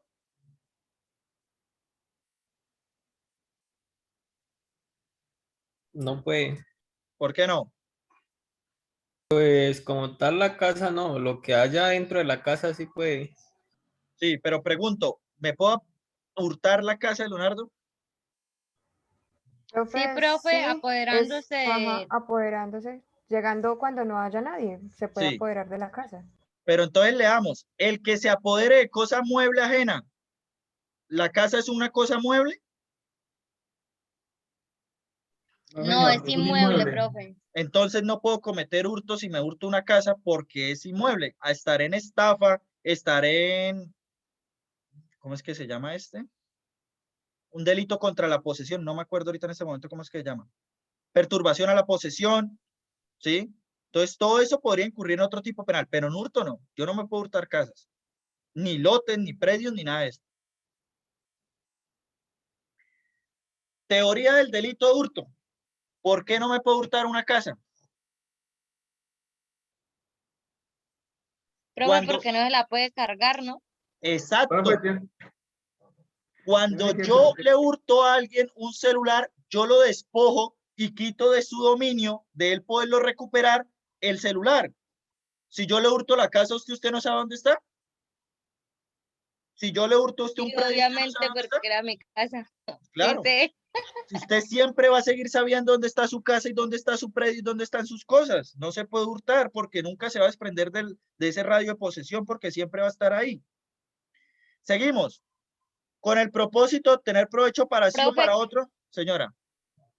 yo tengo una pregunta y en el caso de los desalojos forzados, ¿ahí no se le está hurtando el predio y el terreno?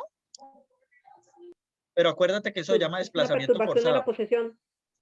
Ah, sí, bueno, sí, desplazamiento forzado. O hay Cuando perturbación o hay desplazamiento forzado, pueden haber otros tipos penales, pero hurto no. Ah, vale. Hay otros tipos que obviamente sí cubren esa conducta.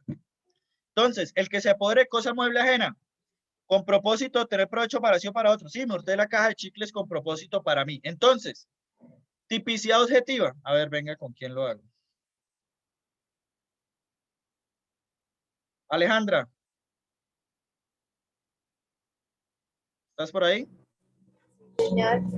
Listo, Alejandra. Alejandra, cometí hurto con el caso de la caja de chicles de Almacenes Éxito. ¿Hay tipicidad objetiva o no?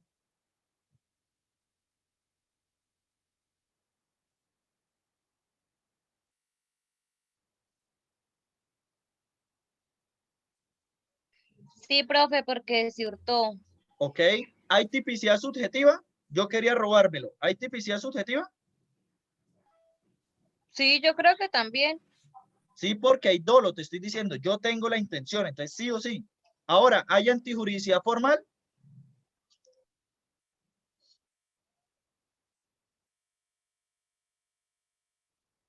Les dije que si había tipicidad objetiva y subjetiva, de por sí hay antijuridicidad formal. Entonces, ¿hay o no? Sí, profe, se lo acaba de decir. Ah, bueno, listo. Entonces sí hay antijuridicidad formal. Ahora, la antijuridicidad material, el último aspecto. Efectivamente hay un daño o un perjuicio, o ese bien jurídico se creó un daño que nos lleva a un perjuicio en este tipo que te estoy diciendo.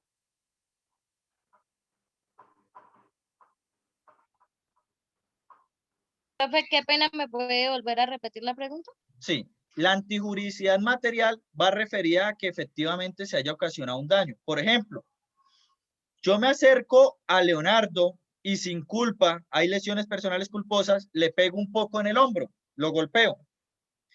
¿Se crea una lesión? Pues sí tiene que haber algo, pero no le dan incapacidad médico-legal, no le pasa nada. Entonces uno dice, pues no hay antijuridicidad material porque el bien jurídico de la integridad física de Leonardo no le pasó nada. Yo me resbalé y medio le toqué el hombro. Acá el delito bagatela, pues la persona se robó 15 pesos. Y la pregunta es, ¿puso en riesgo el bien jurídico del patrimonio económico de Almacenes Éxito? ¿Sí o no? No, profe. No, entonces ven, ahora llegamos a antijuricidad material y acá descubrimos que como no hay antijuricidad material, la persona sale libre por teoría del delito bagatela. ¿Ven? ¿Cómo puede ser la teoría de la tipicidad objetiva? ¿Cómo puede ser teoría de tipicidad subjetiva? ¿Cómo puede ser entonces por antijuricidad? Pero si ven que esto es lo más básico del tipo penal, estudiarlo así. Ahora bien, llegamos a la culpabilidad. La culpabilidad es que la persona tiene culpa de la comisión del delito. O sea, que es él. Y ahí tenemos que ver tres aspectos. Primer elemento de la culpabilidad, imputabilidad o capacidad de culpabilidad. Hay personas que son inimputables, ya sea por su capacidad mental, por su edad, por muchas cosas. Por ejemplo, el niño de 3 años que le dejan un arma y la coge y va y mata a su papá, ¿él es imputable? Pues no, no tenía capacidad, ¿sí? No había una capacidad para conocer esto. Si yo soy una persona mentalmente incapaz, se me ha demostrado, estoy loco, digámoslo así, absolutamente no lo puedo recuperar. ¿Yo soy imputable porque mato a alguien? No, el problema es de la sociedad que no me tiene a mí en un lugar donde me pueda custodiar. Entonces, para ver si una persona es culpable, primero hay que saber que estaba en sus 5 sentidos, que era imputable al momento que cometió la conducta. Por ejemplo, a mí me droga una persona y me droga mucho y quedo tan drogado esa noche que mato a alguien. ¿Soy imputable? Si yo mismo me ocasioné... No, profe. Esperen, si yo mismo me puse en ese estado, sí. Si otra persona es que me pone en ese estado, no. Porque recuerden que con esa era con la que se salían los borrachos. Ay, tomaban, mataban a alguien y entonces homicidio culposo y salían libres. Y la corte dijo, no señor, dolo eventual. Usted mismo se está poniendo en ese estado de embriaguez y usted sabe que puede pasar que mate a alguien a alta velocidad. Entonces, eso es un dolo eventual. Entonces, esa imputabilidad va condicionada a que la persona no la provoque. ¿Claro hasta ahí? ¿Sí? Bueno. Sí, segundo elemento de la culpabilidad, conocimiento de la antijuridicidad. Hay una máxima que dice que el desconocimiento de la ley no es excusa. Puede llegar una persona acá y acá hay un delito que es el de consumo, pero él venía a Europa y desconocía la ley. Eso no es excusa. Ese tema de la antijuridicidad solo va en casos muy extremos como por ejemplo de las etnias. Hay una cultura indígena que para estar con una mujer tiene dentro de su cabeza que deben raptarla y deben tener relaciones con ella. Cuando usted tiene relaciones con la mujer, ahí mismo ella se vuelve su mujer. Sería más o menos en un conocimiento así como étnico de otras personas que tengan otras creencias que no se dé eso. Por ejemplo, la tribu que le corta los clítoris a las niñas nacidas a los 3, 4 años. Ahí ellos son carentes de ese elemento porque para ellos no conciben eso como un daño. Entonces, el segundo elemento de la culpabilidad es que se conciba lo que está sucediendo como un daño. ¿Claro hasta ahí? Tercer elemento de la culpabilidad, la exigibilidad de un comportamiento diferente. Si una persona acaban las causales como legítima defensa, miedo insuperable, coerción ajena, creo que se volvieron, señor. Por lo menos, ahorita que se toca el caso de la JEP, o que es el caso coyuntural aquí en Colombia, por lo menos un comandante de guerrillas recluta forzadamente a un menor, ¿ya? Y lo obliga, como dicen ellos, a probar finura asesinando a otra persona. Se demuestra que los hechos fueron así. A ese muchacho, digamos que no sea menor de edad, que ya sea mayor de edad, se demuestra que fue obligado a asesinar a otro. ¿Cómo sería ahí? ¿Cometió la conducta siendo menor o mayor? Mayor. No, si comete la conducta siendo mayor, yo no comparto esa tesis porque para mí ese menor sigue siendo víctima hasta que el Estado lo saque de ese reclutamiento. Para mí. O sea, que se podría tomar o sea, que ese delito de reclutamiento siempre fue, o se puede mirar de que él siempre, ¿cómo le dijera yo? O sea, se le hace la salvedad de que fue por haber sido un menor reclutado. No, yo le explico. La tesis que se comparte es que no. Después de los 18, las conductas que cometan tienen que ser penalizadas porque él ya tiene capacidad. Los menores que cometan conducta en base a reclutamiento no pueden ser juzgados por eso porque son víctimas de reclutamiento y no pueden ser víctimas y victimarios a la vez. Pero para mí, el menor que es reclutado, bajo mi tesis, no es lo que pasa en Colombia, bajo mi tesis, el menor que es reclutado y cumple la mayoría de edad, para que el Estado pueda caerle mediante algún tipo penal, tiene que restablecerle sus derechos, sacarlo de la organización y ahí sí comete una conducta, pero eso no se aprueba. Si usted tiene 18 y empezó a ejecutar conductas, lo van a llevar por ahí. Sí, podemos ver el caso de Fabián Ríos, cuando lo mataron y que el tipo llevó la mano para cobrar la recompensa. Exacto. Sí. Entonces, el tercer elemento de la culpabilidad es la exigibilidad de un comportamiento diferente. Si alguien entra a mi casa disparando, pues a mí nadie me va a exigir un comportamiento diferente a que yo tenga que salir corriendo. No, lo que tengo es que darle bala, ¿sí? O sea, hablándolo así en términos diferentes. ¿Quién me va a exigir a mí que si alguien llega a mi casa entrando disparando, yo me tenga que salir corriendo? No, yo tengo que defenderme. ¿Quién me va a exigir a mí que si yo estoy coercionado, pues no haga conducta? Alguien me dice a mí, le tengo mamá en la casa y la voy a matar, vaya y mate a tal persona, y yo voy y mato a esa persona. ¿Quién en mi sano juicio deja que le maten a su mamá por no ir a matar a otro? Nadie. No habría exigibilidad de comportamiento diferente. Entonces, cuando se da este elemento de la culpabilidad, es que la persona actuó pudiendo actuar de otra forma. Por ejemplo, esas peleas que se dan cuando están borrachos.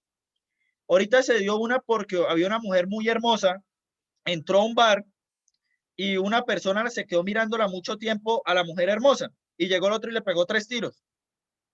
Pues comportamientos diferentes para actuar tenía mucho, o sea, se podía ir, podía no prestarle atención a eso, el otro no estaba incurriendo en una conducta delictiva, ustedes pueden mirar para donde quieran, no estaba haciendo gesto. Entonces esos son los 3 elementos de la culpabilidad que tenemos que tener presentes para que se tipifique de manera completa un tipo penal.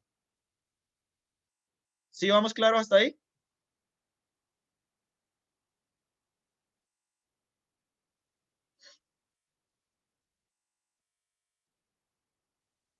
¿Sí vamos bien hasta ahí? Sí, profe. Sí, señor.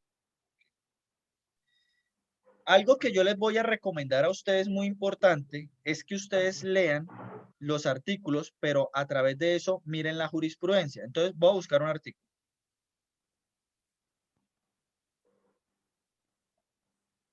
Instigación para delinquir.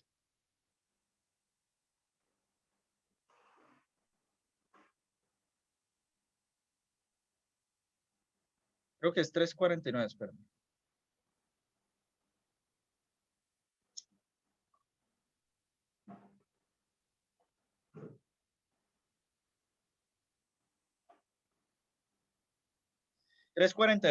Entonces, el que pública y directamente incite a otros a la comisión de un determinado delito o género de delitos incurrirá en multa. Si la conducta se realiza para cometer delitos de genocidio, desaparición forzada de personas, secuestro extorsivo, tortura, traslado forzoso de la población, homicidio con fines terroristas, la pena será 80 tanto. Entonces, si yo cometo instigación para delinquir para que roben a una persona, incurro en multa. Pero si la cometo para que maten a alguien, pues sucede así. Me llega el siguiente caso. Una persona se pone a publicar en Facebook que él celebraría que mataran a determinada persona y que se pondría muy contento y que felicita que vayan a matar a esa persona y lo hagan. Me pongo yo a mirar y leo y hay tipicidad objetiva, hay tipicidad subjetiva, hay antijuricidad formal, hay antijuricidad material, no hay eximente y tiene todas las causales de la culpabilidad. Entonces yo diría, va preso. Pero luego la Corte hace desarrollos normativos de los tipos penales y me doy cuenta, que la Corte dice que hay que tener 3 elementos para que una persona incurra en el delito de instigación para delinquir. Entonces, la Corte siempre hace desarrollos normativos de los delitos. Ustedes tienen que tener muy presente eso. No es solo leer el código y ahí está. El desarrollo normativo de la instigación para delinquir es el siguiente. Primero, que el mensaje sea claro. Eso no lo dice este artículo. Eso no lo dice acá. Pero la Corte lo dice. Entonces, que el mensaje sea claro. Me pongo yo a ver el video. No, más que claro. Segundo, que lo haya hecho público. Yo no puedo instigar para delinquir si el video solo lo veo yo. ¿A quién estoy instigando? ¿A mí mismo? ¿Sí? Entonces, la instigación tiene que hacerse pública. Y yo, pues, no, lo subió a Facebook, lo vieron 120.000 personas. Yo no, o sea, este man va condenado. Ya jodido.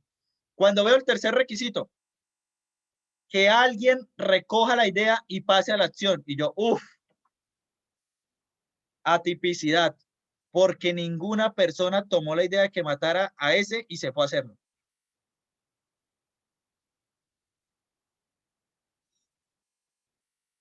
Entonces, si ven, señor. Por lo menos hasta ese momento. Digamos que el día 18 la fiscalía toma cartas en el asunto y bueno, lo llevan ante los jueces. Pero el día 25, una persona sí comete la acción. ¿Ahí recaería? Si no ha acusado, sí. Porque si ya acusó, habría un problema grave. Porque recuerde que la acusación no se puede modificar. Y a mí Sí, ya me señor. acusaron, yo ya voy para juicio. Ahora, eso pasó hace 2 años. Si ahorita la van a ir a matar, yo le digo, no, señor fiscal, usted tiene que tener mucha fe si me va a comprobar que por un video de hace 2 años me va a demostrar que ahorita lo intentaron matar. O sea, no va a suceder. Eso nunca le va a pasar a él. Entonces, si ven cómo con el estudio uno puede llegar a ejercer una buena defensa, les acabo de mostrar, mire, hay muchas formas de ejecutar una defensa, pero es que a la gente le explican que solo es así, que solo es esto, y entonces la gente se deja comer cuento y no ejecuta muy bien las defensas. Bueno, muchachos, no sé, señor. Pero eso también va por lo menos, y con todo respeto lo digo, en la ética profesional. Porque muchos abogados, por lo menos, cuando conocen un caso y ven que la persona no tiene ni para hacer un mercado, le dicen a la persona, dame 1 millón de pesos, esto, yo le atiendo a su hijo, por decirlo así. Bueno, allánense a cargos, pudiendo salir, habiendo cómo sacarlo, dame 1 millón de pesos y que le metan lo menos posible. Sí, o sea, en este país siempre va a suceder eso. Y yo algo que ustedes tienen que tener muy claro.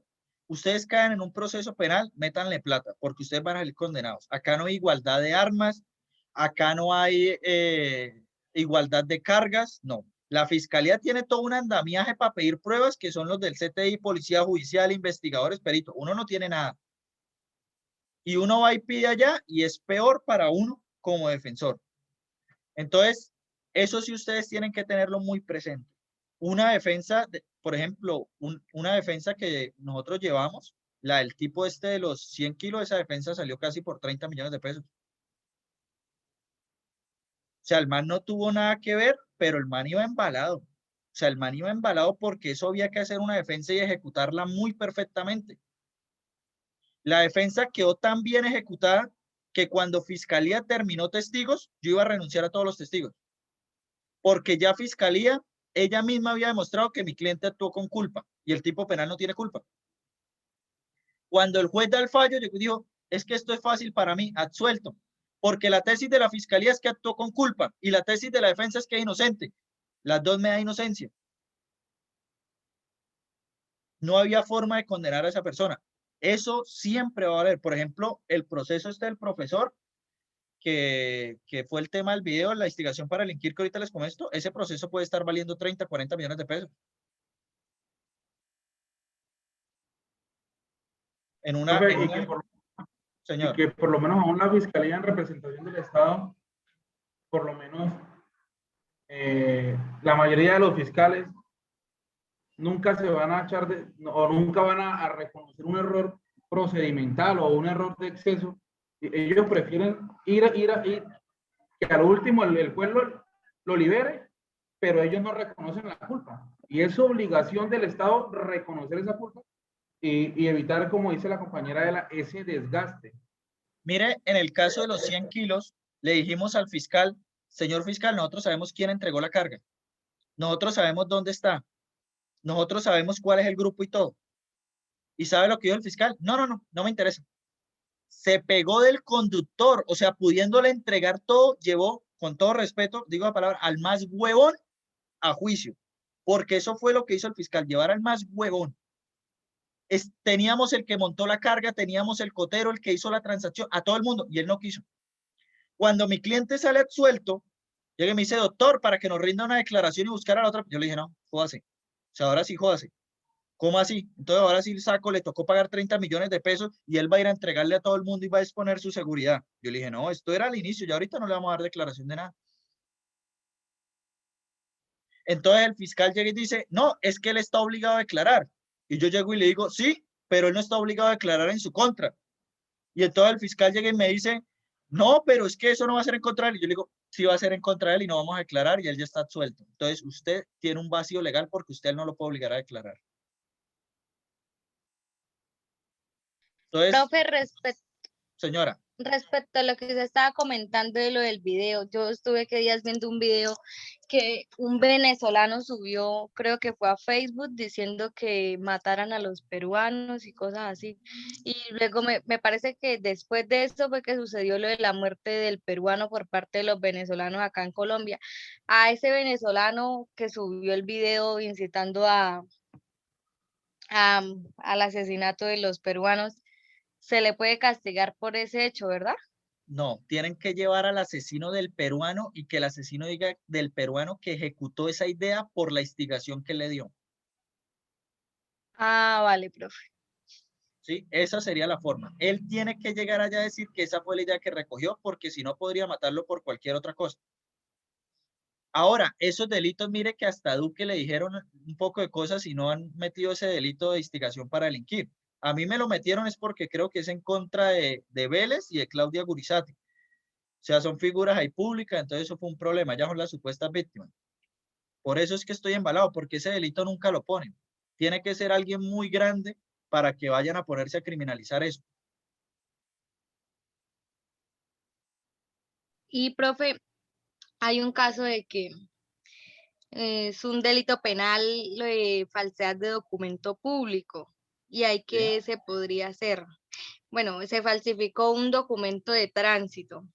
Sí. Y Depende. pues, Depende porque recuerda dos cosas. La falsedad en documento público sea ideológica o material. Cuando la falsedad es ideológica, es en su contenido. Por ejemplo, yo ir a dar una declaración y la declaración sea contraria a la verdad. Cuando es material, es porque tú coges un documento como un registro civil de nacimiento y le alteras la fecha del nacimiento. Entonces, tocaría ver cuál es la falsedad. o sea, Segundo, profe, señora. es que pues el caso es de mi hermano, pues, y ahorita Sí. está en todo eso. Es que él trabaja de cotero, ¿sí? Y a él se le perdieron los documentos y los volvió a sacar, creo que fue, pero entonces, o no me acuerdo muy bien, total, es que no me acuerdo muy bien cómo era. Eran falsos y a él se lo vieron, me parece que, es que no sé muy bien, no es que no sé muy bien plantearle, bueno, ahorita total está en un, por delito de falsedad de documento público, pero él no sabía que los documentos eran falsos.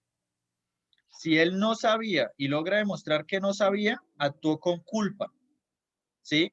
Porque el dolo es que él esté mostrando los documentos y tenga el conocimiento. Si fue una persona que lo engañó y le dijo que le iba a sacar los documentos como comúnmente pasa, lo falsifican en tránsito y luego los entregan, tu hermano sí podría salir bajo la tipicidad subjetiva porque lo que él incurre es en culpa, no en dolo.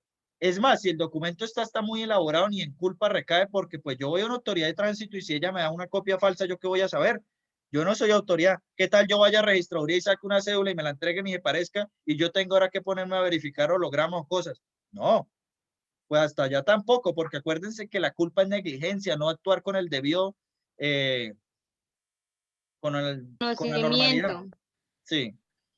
Entonces depende, el caso está para estudiarlo, tiene muchas vertientes, por eso te digo, siempre un caso se puede estudiar desde 10, 20, 30 maneras, se puede salir, puede ser atipicidad, puede ser antijuricidad, puede ser delito bagatela, teoría de violación del no bis in idem, violación al debido proceso, violación a la defensa técnica, o sea, pueden haber muchas formas de tú sacar un proceso, prescripciones, cuando no te adelantan el proceso en el tiempo que es, el tipo penal prescribe, te vas absuelto. Todo eso lo vamos a intentar ver en este curso. Vale, profe. Bueno, muchachos. Profe, pues, ¿su merced carga las diapositivas? ¿O sí, las todo ya está cargado en comparte? su módulo del IPREP. Listo, listo, profe, gracias. Sí, ahí pueden verlo. Las clases sí las voy subiendo con el tiempo. Profe, Señora. profe, una pregunta. ¿Usted sube la grabación de la clase a la plataforma? Ya no se puede subir a la plataforma. Les subo el link para que la miren en YouTube. Ah, bueno, listo, vale, gracias. Ok. Bueno, muchachos, una pregunta antes de despedirnos. Cambiamos la metodología de la clase. Yo considero que la clase es para ustedes y ustedes.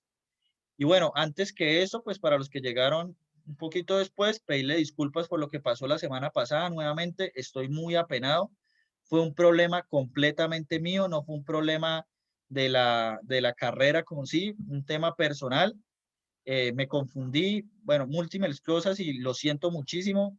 El tiempo de ustedes es mucho más valioso que el mío, o sea, sé que por mi culpa les hice perder el tiempo a todos ustedes y no es justo que una persona le haga perder el tiempo a 20, 25 personas. Entonces, primero que todo, disculpas.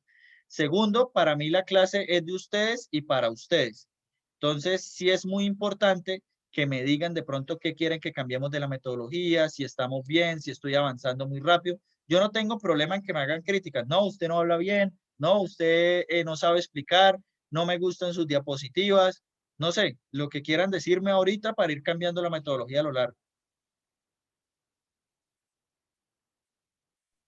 Profe, pues a mí me gustaría el tema de que, por ejemplo, lo que comentaba ahorita de los delitos para tela, que usted decía que la Corte pues se mencionó y como tal entonces se configura la figura. Yo sí quisiera de pronto que cuando suceda eso, pues me regalara la jurisprudencia, pues porque me queda la duda, entonces como para tomarme el tiempo de leer, de informarme, porque digamos que uno está formado de alguna manera, entonces como para actualizarnos, por así decirlo. Sí. ¿Quién más? Profe, es que estoy mirando aquí en el Moodle. Su merced dice que las diapositivas las cargó en el Moodle. No, no, perdón, las lecturas. Ya las voy a subir las diapositivas. Ahí está la lectura bien jurídico. Las diapositivas se las subo más tarde. Listo, listo. Sí, es que me gustó el cuadrito donde está el último esquema que su merced nos mostró. Ah, bueno. Listo. Gracias, ¿Algo profe. sobre la clase, Luisa, que cambiemos o modifiquemos? No, no, señor. Así está bien. Ah, bueno. ¿Los demás, alguien más que quiera compartir algo? A mí me gustó muchísimo la clase, muy dinámica. Esos temas de casuística ayudan a despejar muchas dudas. Entonces me parece excelente. ¿Listo? ¿Alguien más? Joana, lo de tu sugerencia, bien recibida. Yo para la próxima te traigo las sentencias de delito bagatela y en cada teoría que maneje voy a intentar ponerle radicado alguna sentencia. Igual, el tema del delito bagatela no es una, han sido muchas de la corte, entonces simplemente con que ustedes pongan sentencia, teoría del delito bagatela les va a aparecer en Google, pero igual yo les voy a traer las sentencias más importantes para que estudien de pronto esas teorías, ¿listo? ¿Alguien más? Ela, Gabriel, Jenny, Joana, Juliet. No, profe, excelente. No, profe, a mí también, como dijo el compañero, me gustó la clase, muy dinámica. Bueno, perfecto, muchachos. Entonces continuamos así, vamos a seguir así y bien recibida la sugerencia de Joana para el tema jurisprudencial. Les voy a poner entonces más aportes en las diapositivas jurisprudenciales para que estudiemos mejor eso. Listo, muchachos, que tengan buena tarde y hasta luego. Profe, una cosita, qué pena, no sé si estoy atrasado, pero para comunicarnos con usted, ya hay WhatsApp o ya tenemos... Ah, ok, creemos el grupo, por favor, conmigo, todos ustedes y conmigo. Ahí se los dejo mi número telefónico y creen el WhatsApp. Alguien, por favor, que cree el grupo con todos. Yo podría, profe. Ah, listo. Entonces quedas pendiente ahí y me agregas. Ahí está mi número de teléfono.